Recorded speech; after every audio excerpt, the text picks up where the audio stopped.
Las plumas de la serpiente. Con Mardonio Carballo.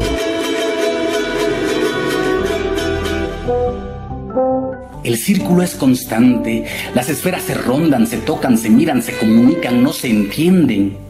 El primer sol que hubo al principio, signo de Nahuatl, se llamó Altonati.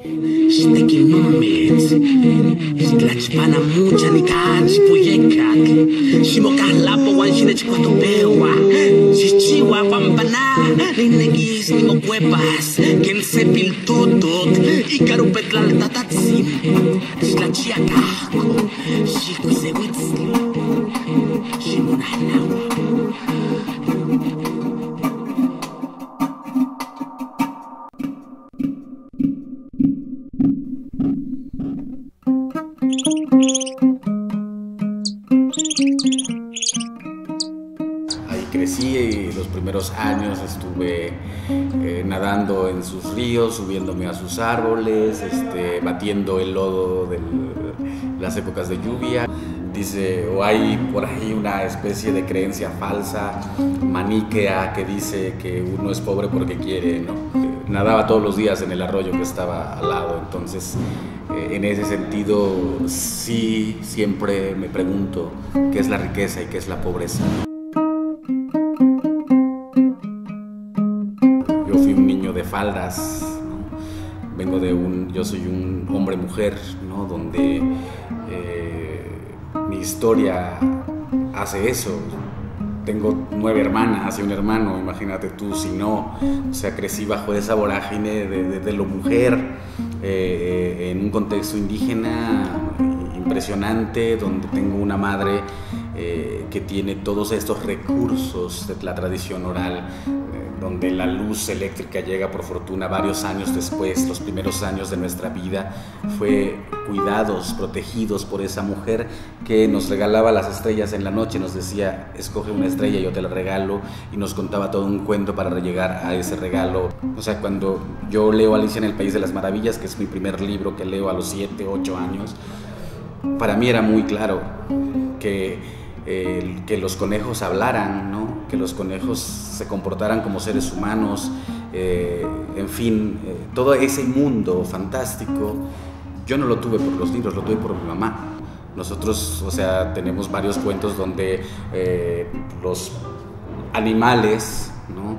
Hablan, se relacionan con hombres, se relacionan con mujeres, tienen sexo, tienen hijos, y todo ese imaginario indígena, porque lo indígena no es esa cosa romántica, estúpida, que nos quieren endilgar que somos buenos, bonitos, pobres, ¿no? Sino todo lo contrario, todo ese mundo brutal. O sea, decir que un colibrí puede tener una relación sexual con una mujer y tener a partir de ahí hijos que después van a ser el maíz, ¿no? Eso lo dices aquí y te lincha la Inquisición. Yo supongo que mataron a muchos indios por eso, ¿no?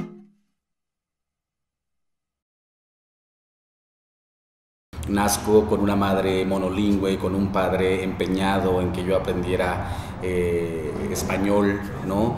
Y que de alguna manera yo tuviese como esa otra experiencia, básicamente porque él se enfrentó a la discriminación mucho antes que yo, y entonces él no quería que nosotros habláramos náhuatl, ¿no? Pero eso era imposible.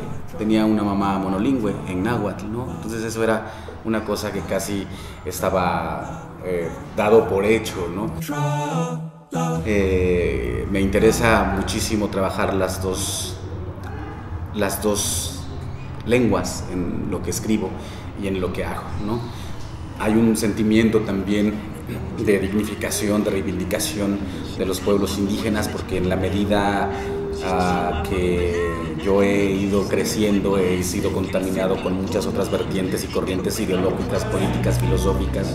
El zapatismo importante, que me agarró cuando yo tenía 19 años, y yo quiero ser un puente. Yo digo que a diferencia de los demás escritores que no tienen que pelear por la memoria, por la dignificación de su pueblo, que no tienen que pelear por la perduración de su lengua, nosotros sí.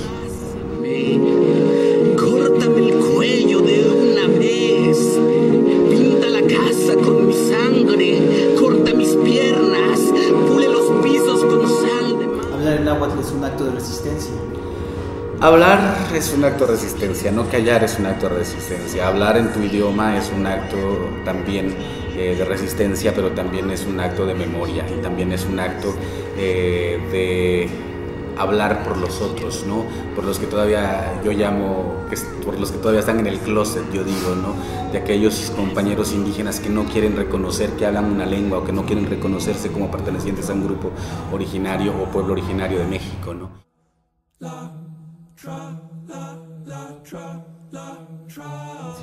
Es decir, el silencio como posibilidad también de intercalar los silencios, de intercalar los gritos, de intercalar los cantos, de intercalar la palabra.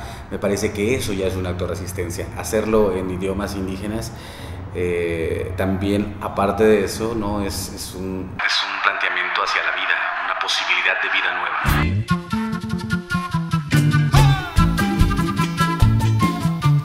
El otro día me dice una amiga de Tamaulipas y me dice, ¿vas a ir al Chantolo? Y yo dije, sí, voy a ir al Chantolo. ¿Dónde nos vemos? ¿En qué plaza? Y yo, ¿cómo? No, sí, en Tantuyuca nos vemos, en el Chantolo, ¿en la plaza qué? Y yo, pues el Chantolo en el panteón, en mi casa, en el altar de mi casa. Y después me doy cuenta que ahora el Chantolo, la gran fiesta de los pueblos indígenas, casi todos los de Mesoamérica lo celebran bastante fervientemente, ha sido secuestrada por el Estado, ¿no? Les da una lana, incluso a los que no son indígenas, ¿no? Les da una lana para que sigan preservando la cultura. Pero la cultura está en el pueblo, la cultura está en el panteón, la cultura está en la memoria. Esas ferias, esas pendejadas no son los pueblos indígenas. Por si preguntan.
Nah,